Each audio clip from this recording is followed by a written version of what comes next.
یا بنی آدم قد انزلنا علیکم لباسا یواری سوآتکم وریشا ولباس التقوی ذالک خیر ذالک من آیات اللہ لعلہم یذکرون۔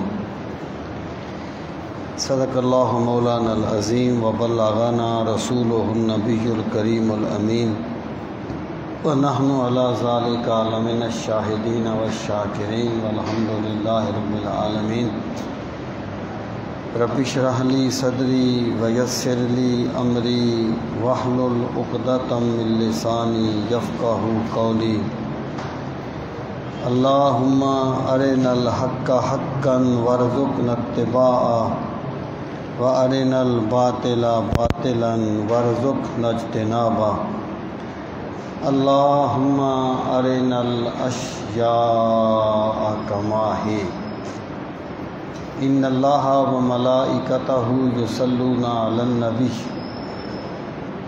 یا ایہا الذین آمنوا صلوا علیہ وسلموا تسلیما۔ الصلاۃ والسلام علیک یا رسول اللہ وعلی آلک واصحابک یا حبیب اللہ۔ الصلاۃ والسلام علیک یا شفیع المذنبین وعلی آلک واصحابک یا رحمۃ للعالمین۔ صلی اللہ علی محمد عدد ما ذکرہ الذاکرون وعدد ما غفل عن ذکرہ الغافلون۔ یہ 8ویں پارے کا 10واں رکوع ہے، صفحہ نمبر 242 پہ 8ویں پارے کا 10واں رکوع شروع ہو رہا ہے۔ اعوذ باللہ من الشیطان الرجیم، بسم اللہ الرحمن الرحیم۔ یا بنی آدم قد انزلنا علیکم لباسا یواری سوآتکم وریشا ولباس التقوی ذالک خیر ذالک من آیات اللہ لعلہم یذکرون۔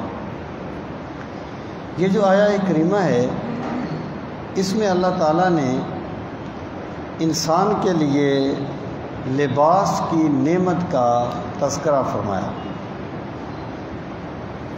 اور اس کا ماقبل سے جو ربط ہے وہ واضح ہے کہ جب حضرت آدم علیہ السلام نے اور حضرت حوا نے اپنے اجساد کو، اجساد مقدسہ کو جنت کے درختوں کے پتوں سے ڈھانپنا شروع کر دیا، تو اس کا مطلب یہ تھا کہ اپنے جسم کو ڈھانپنا یہ انسانی فطرت ہے، اور انسان کے جسم سے لباس کو اتارنا یہ شیطانی حربہ ہے۔ تو اللہ رب العزت نے اس مناسبت سے یہاں پر انسان کے لیے لباس کی نعمت کا ذکر فرمایا، اور لباس کے بارے میں چند بنیادی باتیں اور اصولی باتیں بیان فرمائیں۔ ارشاد فرمایا، یا بنی آدم، اے آدم کی اولاد۔ بنی جو ہے یہ ابنن کی جمع ہے بنین، اور جب اس کو آدم کی طرف مضاف کیا تو اس کا نون گر گیا۔ یا بنی آدم، اے آدم کے بیٹو، یعنی اولاد آدم۔ قد انزلنا، تحقیق ہم نے نازل کیا، علیکم تم پر، لباسا لباس۔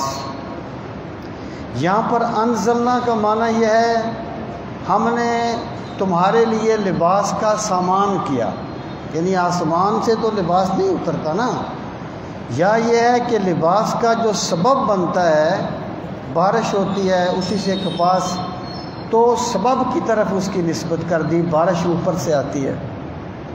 مراد یہ ہے کہ ہم نے تمہیں لباس کی نعمت دی، ہم نے تمہارے لیے لباس کا سامان تخلیق کیا۔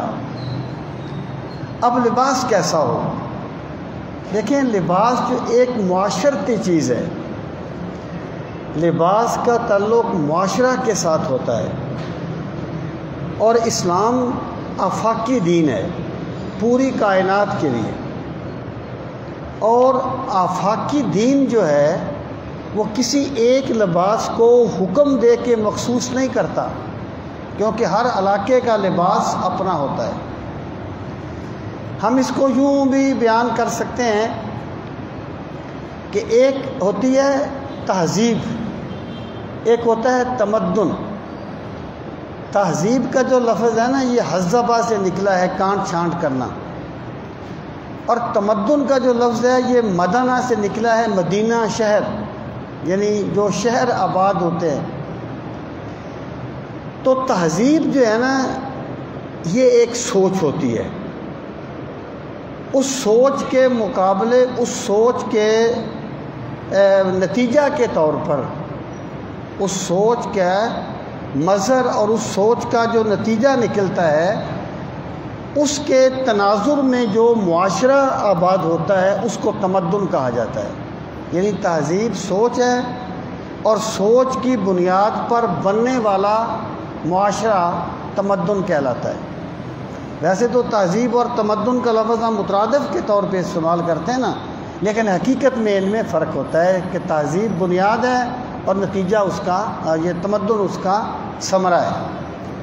اسلام جو ہے وہ بیسیکلی تہذیب کے احکامات دیتا ہے، تمدن ہر علاقے کا اپنا ہوتا ہے، بنیادی باتیں اسلام بتاتا ہے، تمدن اپنا ہے۔ اسلام آپ سے یہ نہیں کہے گا کہ آپ نے کون سا لباس پہننا ہے، آپ نے جبہ پہننا ہے یا کرتا پہننا ہے یا شرٹ پہننی ہے، اسلام نہیں اس پر پابندی لگائے گا۔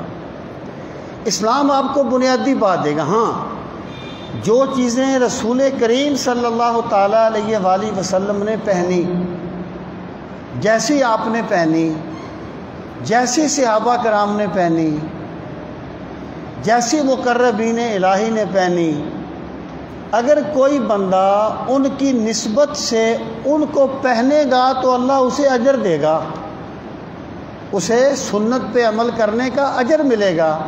لیکن اگر کوئی نہیں پہنے گا تو اسے گناہ گار نہیں کہا جائے گا، اس کا حکم نہیں دیا گیا۔ اسلام جو ہے وہ بنیادی بات بتاتا ہے کہ لباس میں کیا ہونا چاہیے، باقی ہر علاقے کا اپنا تمدن ہے۔ فرمایا ہم نے تمہیں لباس دیا، پہلی بات کیا ہے؟ یواری سوآتکم۔ وارا یواری کا معنی ہے چھپانا، وہ چھپاتا ہے، سوآتکم تمہاری شرم گاہوں کو۔ لباس ایسا ہو جس کا پہلا مقصد یہ ہے کہ وہ انسان کی شرم گاہ کو چھپائے۔ اگر لباس اتنا باریک ہو کہ شرم گاہ نہ چھپے تو لباس لباس نہیں ہے، اگر وہ اتنا چھوٹا ہو کہ اس مقصد کو پورا نہ کرے تو لباس لباس نہیں ہے۔ پہلا مقصد کیا ہے کہ شرم گاہ کو چھپائے، اور دوسرا کیا ہے؟ وریشا، اور تمہیں خوبصورت لگے۔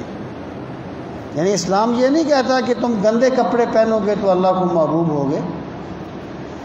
اسلام یہ کہتا ہے کہ لباس تمہارا ایسا ہونا چاہیے جو تمہارے جمال میں زیادتی کا باعث بنے، جمال میں اضافے کا باعث بنے۔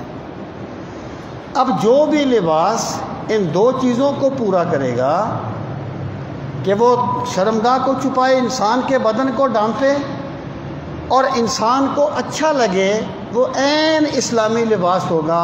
وہ کرتا ہو، وہ قمیض ہو، وہ دھوتی ہو، وہ شلوار ہو، وہ پاجامہ ہو، اس سے اسلام اس سے باز نہیں کرتا، کیونکہ یہ ایک ہر علاقے کا تمدن اپنا ہوتا ہے۔ اب ارشاد فرمایا وَلِبَاسُ التَّقْوَى، اور تقویٰ کا لباس، جیسے تمہارے بدن پہ کپڑا ہونا چاہیے، تمہاری آنکھوں پر بھی تقوی کا لباس ہونا چاہیے، تمہارے دل میں بھی تقوی ہونا چاہیے۔ اگر دل میں تقوی نہیں ہوگا تو پھر ڈھانپا ہوا بدن بھی ڈھانپا ہوا نہیں ہوگا۔ اصل چیز کیا ہے؟ وہ اشفاق صاحب کہتے تھے نا کہ اس نے کہا کہ یار یہ بندے بیٹھے ہوئے ہیں لیکن یہ بغیر لباس کے بیٹھے ہیں، میں نے کہا ابھی بغیر لباس کے کیسے بیٹھے ہیں؟ انہوں نے لباس پہنا ہوا ہے۔ کہنے لگا یار یہ بیٹھے ہوئے ہیں، کچھ چہرے پر مسکراہٹ ہوتی ہے، کوئی پتہ لگتا ہے بندے بیٹھے ہیں، ایسی باتیں کرتے ہیں، اس سے سارے خالی بیٹھے ہوئے ہیں۔ تو مراد یہ ہے وَلِبَاسُ التَّقْوَىٰ کہ لوگوں اصل بات یہ ہے لباس تمہارا جتنا بھی اعلیٰ ہو، اللہ تعالیٰ اس پہ پابندی نہیں لگاتا، لیکن دل میں تقوی ہونا چاہیے۔ شیخ سعدی نے کہا تھا درویش صفت دار و کلاہ تتری دار، کہ تتری ٹوپی پہنا کر لیکن تیرے دل میں درویشی ہونی چاہیے۔ تو یہ ہے، ایک لباس بدن کا ہے، ایک لباس روح کا ہے۔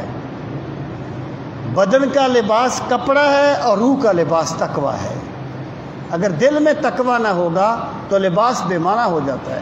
وَلِبَاسُ التَّقْوَىٰ، اور تقوی کا لباس ذَلِکَ خیر، یہ بہت بہتر ہے، یہ اس سے بھی بہتر ہے اگر دل میں تقوی کا لباس ہو۔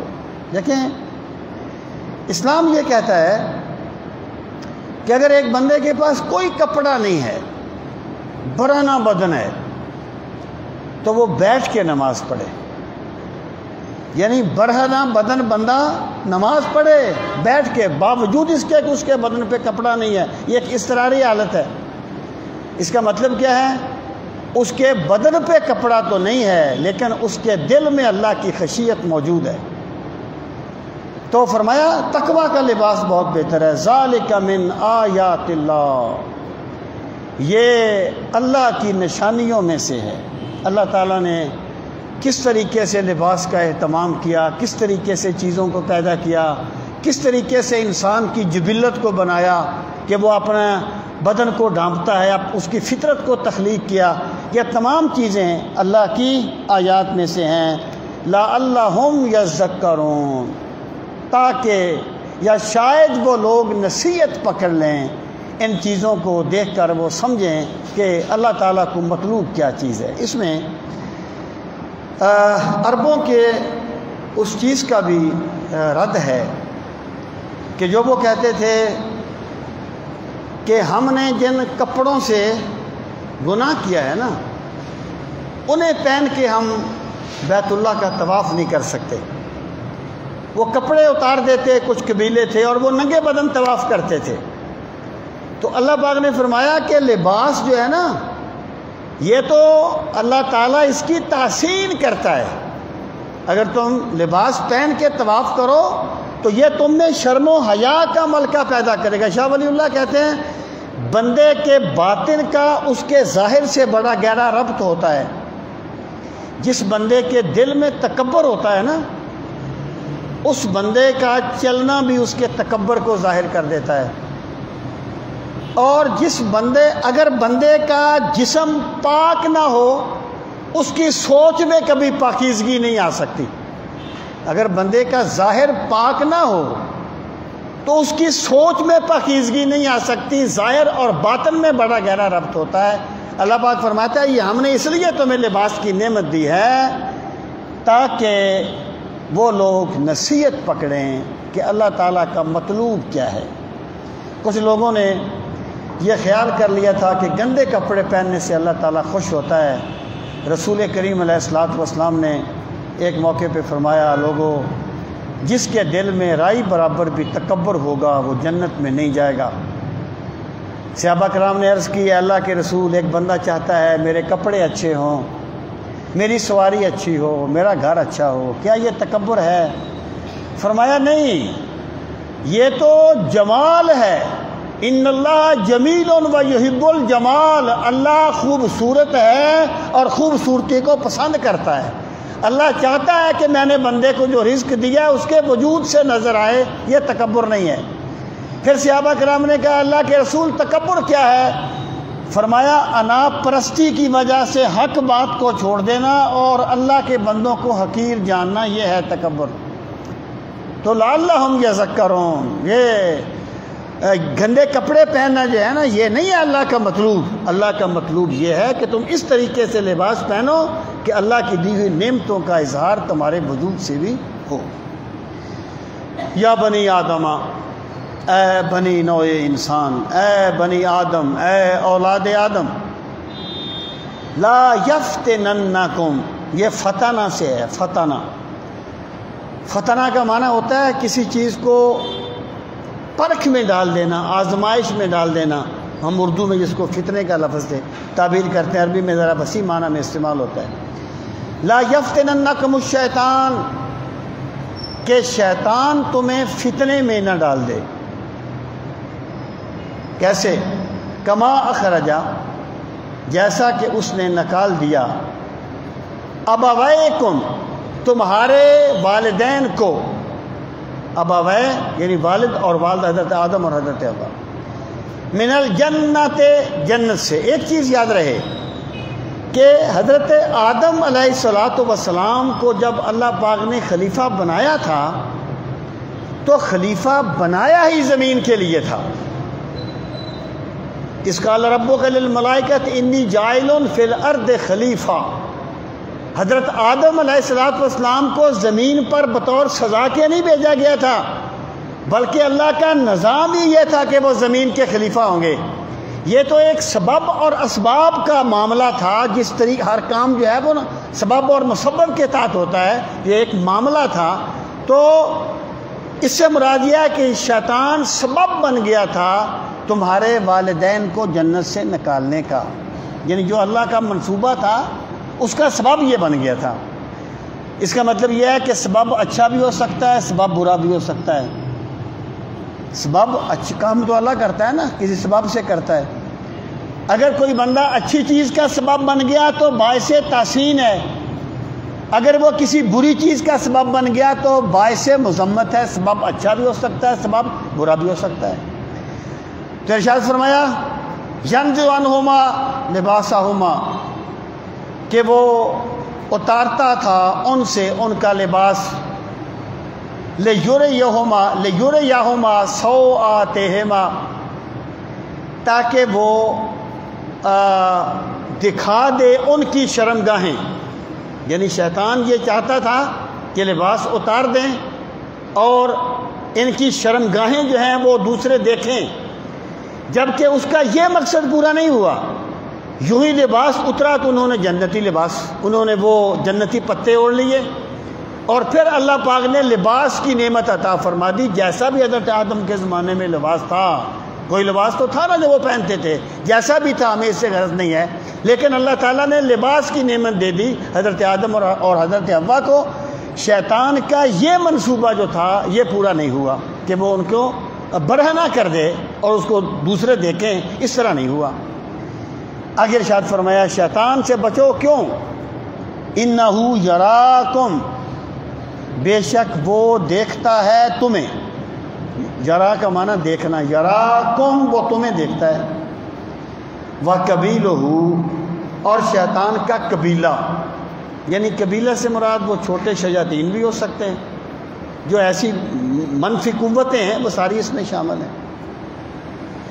من حیث لا ترونہم، اس طرح کہ تم انہیں نہیں دیکھتے، یعنی شیطان اور اس کا قبیلہ تمہیں اس طرح دیکھتا ہے کہ تم انہیں نہیں دیکھتے، کیونکہ شیطان کا وجود تو ایک ہے نا، لیکن وہ ساری دنیا پر دیکھتا ہے، ساری دنیا میں اس کی سازشیں ہوتی ہیں اور وہ اپنے معاملات میں لگا رہتا ہے۔ اس کا مطلب یہ ہو گیا کہ ایک جگہ پہ ہو کر ایک جگہ ہی دیکھنا یہ مادی دنیا کا تقاضا ہے، غیر مادی دنیا کا نہیں۔ شیطان تو منفی قوت ہے، ایک شیطانی قوت ہے، ایک منفی قوت ہے۔ جب اللہ تعالیٰ نے اسے یہ طاقت عطا کی ہے تو فرشتے، انبیاء، مقربین جو روحانی طاقت کا پیکر ہوتے ہیں، ان کا دیکھنا کیسا ہوگا اور ان کا سننا کیسا ہوگا۔ تو فرمایا شیطان جو ہے وہ تمہیں دیکھتا ہے اس طرح، من حیث لا ترونہم، کہ تم انہیں نہیں دیکھتے۔ حضرت حسن بصری فرمایا کرتے تھے کہ شیطان جو ہے نا وہ بندوں کو دیکھتا ہے، لیکن بندے شیطان کو نہیں دیکھتے۔ لیکن اللہ تعالیٰ شیطان کو دیکھتا ہے اور شیطان اللہ تعالیٰ کو نہیں دیکھتا۔ وہ فرماتے تھے جب تیرا دشمن ایسا ہو کہ جو تجھے دیکھے اور تو اسے نہ دیکھے، تو پھر تو اس ذات کی پناہ میں چلا جا جو شیطان کو دیکھے اور شیطان اسے نہ دیکھے۔ تو شیطان جو ہے وہ تمہیں دیکھتا ہے۔ آگے ارشاد فرمایا اِنَّا جَعَلْنَا الشَّيَاطِينَ أَوْلِيَاءَ لِلَّذِينَ لَا يُؤْمِنُونَ، اِنَّا بے شک ہم نے، جعلنا ہم نے بنا دیا، الشیاطین شیاطین کو کیا بنا دیا؟ اولیاء دوست۔ یہ جو ولی کا لفظ ہے نا، یہ دو معنی میں اکثر استعمال ہوتا ہے، ایک دوستی کے معنی میں، ایک غلبے کے معنی میں۔ وَكَذَلِكَ نُوَلِّي بَعْضَ الظَّالِمِينَ بَعْضًا، یہاں پر نولی کا مطلب ہے ہم حاکم بنا دیتے ہیں ان پر، دونوں معنوں میں۔ یعنی یا تو اس کا مطلب یہ ہے کہ ہم نے شیطان کے اولیاء یعنی دوست بنا دیا، کن لوگوں کو؟ للذین لا یؤمنون، ان لوگوں پر جو ایمان نہیں لاتے۔ مطلب کیا ہے کہ شیطان جو ہے نا، اس میں بڑی طاقت اس کو دی گئی ہے، اور وہ تمہیں اس طرح دیکھتا ہے کہ تم انہیں نہیں دیکھتے، لیکن شیطان کے شکنجے میں وہ پھنستے ہیں جو اللہ رب العزت سے اپنا رشتہ کاٹ لیتے ہیں، اور جن کے پاس ایمان کا نور آ جاتا ہے وہ شیطانی وسوسوں سے اور شیطانی غلبے سے بچ جاتے ہیں۔ ارشاد فرمایا ہم نے بنا دیا شیاطین کو اولیاء یعنی دوست، للذین لا یؤمنون، ان لوگوں کے جو ایمان نہیں لاتے۔ مطلب کیا ہے؟ آپ یہ کہیں گے کہ اس میں اللہ تعالیٰ نے اس چیز کو ایکچولی واضح فرمایا ہے کہ لا یؤمنون جو ہے نا، یہ بندے کا اپنا فعل ہے، یعنی ایمان نہ لانے کی نسبت بندے کی طرف کی گئی ہے کہ بندے ایمان نہیں لاتے۔ مراد یہ جس پر شیطان مسلط ہوتا ہے، دراصل اس کا ایمان سے فرار اس کا سبب بنتا ہے، اور شیطانی دوستی کا سبب خود بندے کی اپنی ذات ہوتی ہے۔ اگر وہ ایمان کا نور حاصل کر لیتا تو تب اللہ تعالیٰ اس کو محفوظ رکھتا شیطان سے اور شیطان کی چالوں سے۔ اب آپ غور فرمائیں کہ فعل جو ہوتا ہے نا، یہ کبھی کبھی ارادہ فعل کے معنی میں بھی ہوتا ہے۔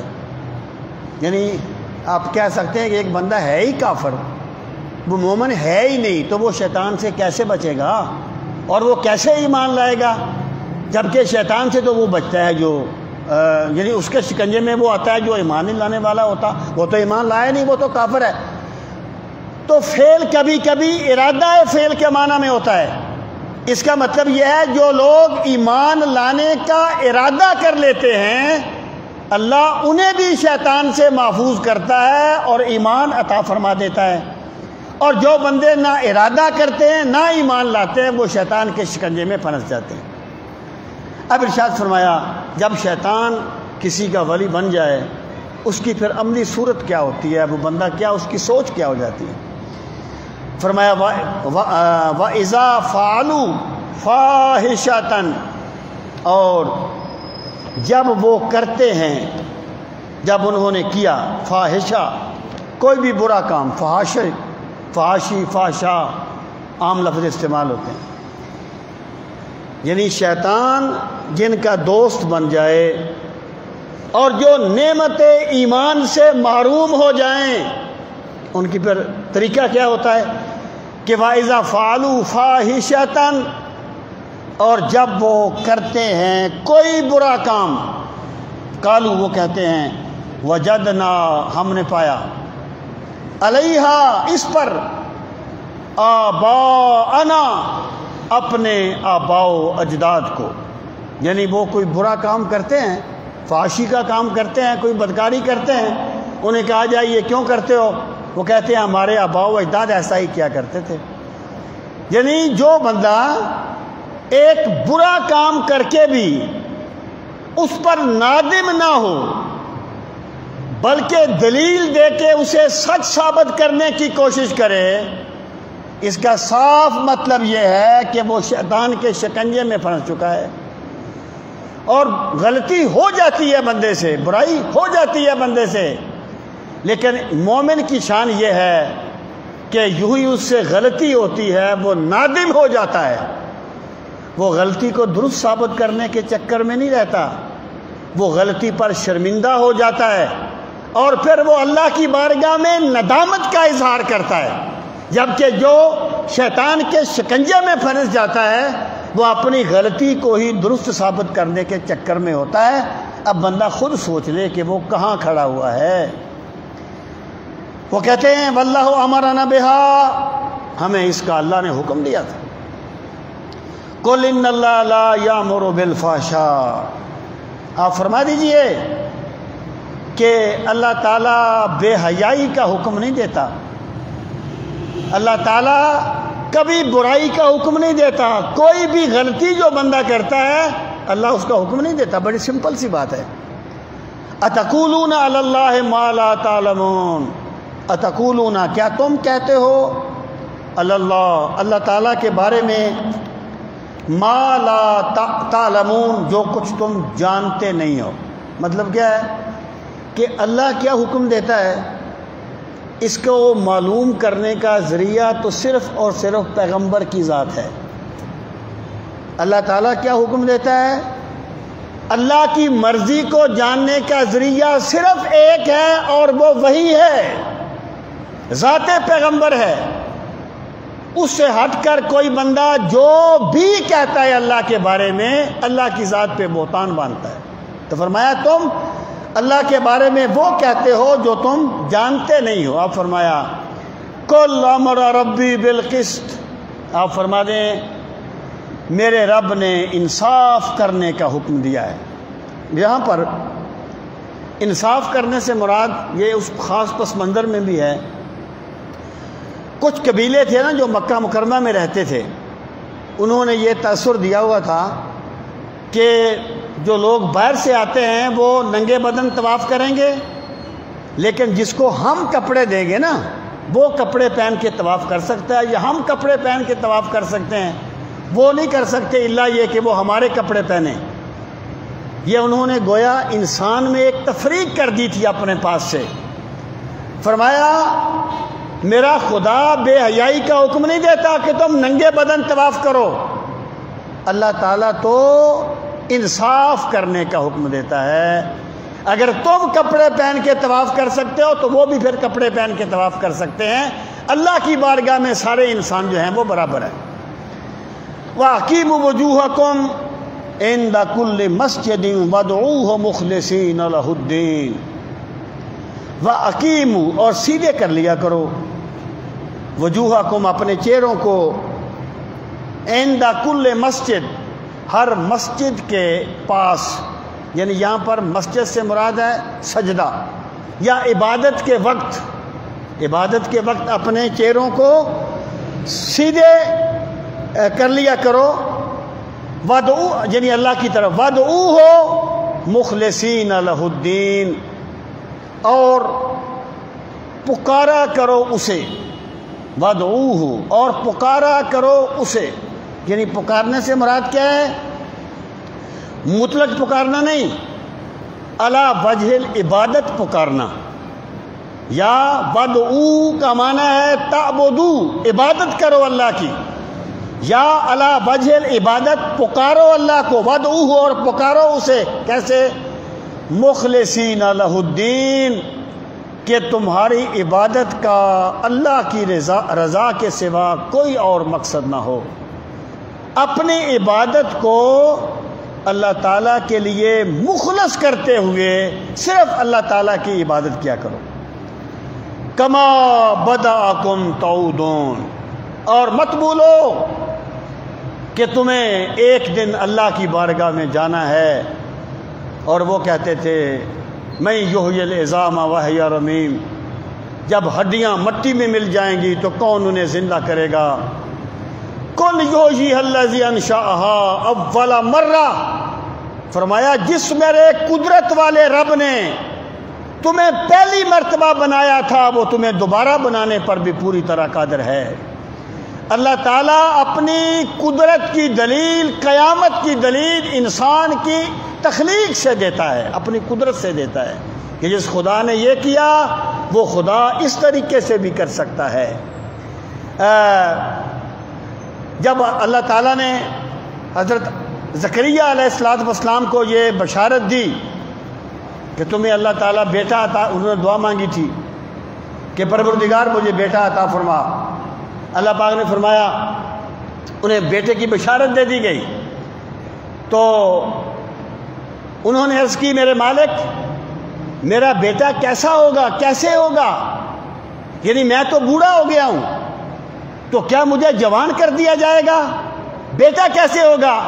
اللہ پاک نے فرمایا زکریا مت بھول، ہم نے تجھے بھی پیدا کیا تھا اور پہلے تو بھی نہیں تھا، یعنی جس خدا نے پہلی مرتبہ پیدا کیا وہ دوسری مرتبہ بھی پیدا کر سکتا ہے، وہ قادر ہے، وہ قادر مطلق ہے۔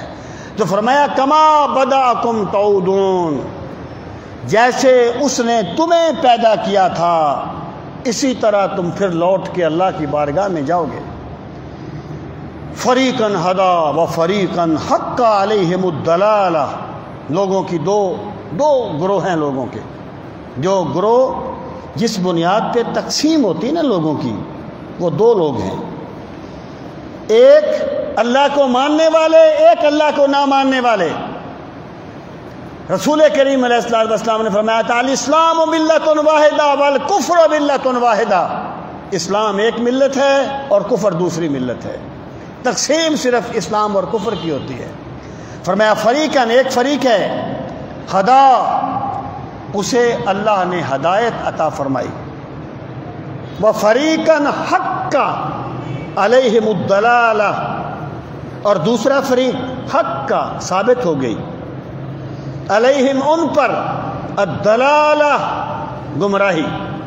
اب دیکھیے اللہ تعالیٰ نے جب ہدایت کا ذکر کیا نا تو اس وقت یہ نہیں فرمایا کہ حق علیہم الہدا، کہ وہ حقدار بن گئے ہدایت کے، نہیں، اللہ نے انہیں ہدایت دی، اور جب گمراہی کا ذکر کیا تو فرمایا حق علیہم الضلالہ، کہ وہ گمراہی کے حقدار بن گئے، ان پر گمراہی ثابت ہو گئی۔ اس کا مطلب کیا ہے؟ اللہ تعالیٰ نے جس کو بھی ہدایت دی ہے محض اپنے کرم سے دی ہے، اللہ پر کوئی چیز واجب نہیں ہے کہ وہ کسی کو لازمی طور پر ہدایت دے، وہ جس کو جو بھی دیتا ہے محض اپنے کرم سے دیتا ہے، لیکن جو بندہ بھٹکتا ہے وہ اپنے کرتوتوں کی وجہ سے بھٹکتا ہے، اس کا یعنی جو اس کو میں فائنل اتھارٹی کہتا ہوں، یا فاعل حقیقی تو اللہ تعالیٰ کی ذات ہی ہوتی ہے، لیکن اس کا سبب وہ بندہ خود بن رہا ہوتا ہے۔ تو فرمایا وہ فریقاً حق علیہم، آگے فرمایا کہ وہ کون لوگ ہیں جن پر گمراہی ثابت ہو گئی، جو گمراہی کے مستحق بن گئے، انہم، بے شک یہ وہ لوگ ہیں، اتخذوا الشیاطین، اتخذوا انہوں نے بنا لیا، الشیاطین شیطانوں کو کیا بنایا، اولیاء اپنے دوست بنا لیا، من دون اللہ، اللہ کے مقابلے میں۔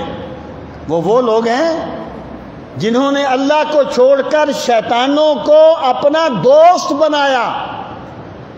جس بندے نے دانستہ شیطان کو اپنا دوست بنایا، اللہ تعالیٰ اس پہ ہدایت کو مسلط نہیں کرے گا، وہ بندہ خود گمراہی کا راستہ اختیار کرے گا، اللہ تعالیٰ اس کو گمراہ کر دے گا۔ اور پھر کیا ہوگا، وَيَحْسَبُونَ أَنَّهُمْ مُهْتَدُونَ، اور وہ بندے یہ گمان کرتے تھے، انہم بے شک وہ، مہتدون ہدایت پانے والے ہیں، یعنی جو بندے شیطان کو اپنا دوست بنا لیتے ہیں، اللہ تعالیٰ ان سے سچ اور غلط کا شعور اٹھا لیتا ہے، ان کی سوچ اتنی مسخ ہو جاتی ہے کہ پھر وہ گمراہی کو بھی ہدایت سمجھ لیتے ہیں اور برائی کو بھی اچھائی سمجھ لیتے ہیں۔ جس بندے کو اللہ تعالیٰ نے یہ نور عطا کر دیا کہ وہ حق کو حق سمجھے اور باطل کو باطل سمجھے، اس پر تو میرے رب نے بہت بڑا کرم فرمایا ہے۔ قرآن مجید میں ایک مقام پر فرمایا، یا ایھا الذین آمنوا ان تتقوا اللہ یجعل لکم فرقانا، اے ایمان والو اگر تم اللہ سے ڈرتے رہو گے، اگر تم اللہ سے ڈرنے کا راستہ اختیار کرو گے، پھر اللہ تم پہ انعامات فرمائے گا۔ ایک انعام کیا ہوگا؟ اللہ تمہیں فرقان عطا فرمائے گا۔ یہ فرقان کیا ہے؟ اے بصیرۃ فی قلوبکم تفرقون بہ بین الحق والباطل، اللہ تمہارے دلوں میں وہ نور پیدا فرمائے گا، تم حق کو حق سمجھو گے اور باطل کو باطل سمجھو گے۔ جس بندے کے دل میں اللہ تعالیٰ نے نیکی کی محبت پیدا کر دی اور بدی کی نفرت پیدا کر دی، وہ یقین جانے کہ اس کے کریم رب نے اس پہ بڑا کرم فرما دیا ہے۔ جب اللہ تعالیٰ کسی بندے